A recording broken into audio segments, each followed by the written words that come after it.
wadhacda ku cusub gobolka Togdheer hore gudaha Burco waxa uga shaqayn jiray gaadiidka tigta kuwaas oo leh dalawar ama kaxeeye tigtani way ka duwan tahay tigii hore Burco ka shaqayn jiray waana tig aanu kaxaynayn wax dalawar ah rakaabkuna way fuushan yihiin haddana iyada ayaa iswadaysa waa tii ugu horeysay ee Burco soo gaadha sida uu noo sheegay Faysal Cali Ismaaciil oo ah dalawarka tigtani waxa uu sheegay in ay tahay mid cusub oo ay soo saartay dhawaan shirkad cusub oo sameysay gaadiidkani waxaana uu sheegay Faysal Cali Ismaaciil in farsamada tigtani iminka bilaa dalawarkaahi ay ka timi isaga kadib markii wax ka bedel ku sameeyay sida uu noo sheegay Faysal waxaad warbixin naga siistaa tigtani iminka dhinaceena maraysa waa tig iyadu iswado ma laha wax dalawar ah maxaad ku samaysay tigtani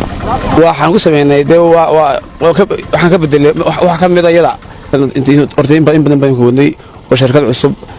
oo iminka magaalada waxa ka jirta iyada mid kaliya maalin la wada tore ay mishiinkeeda meel ka mid ah ayaan ka bedelay anagu waxaan arkay inay iswad karayso waan eegay way socotay way iswadaba kawri sida darteed wali iyada ay ka socda wata soo dartaa iyada soconaysa cidnama wado waan eegay iminka qalabkeedii wixii iminka loo keenay waan shirkad cusub shirkadii waxaan leenahay aad iyo aad marka tigtani wax dalawar ma laha صح iminka iswada صح laakiin ta kale ku jeeysun bay qabanaysaa ha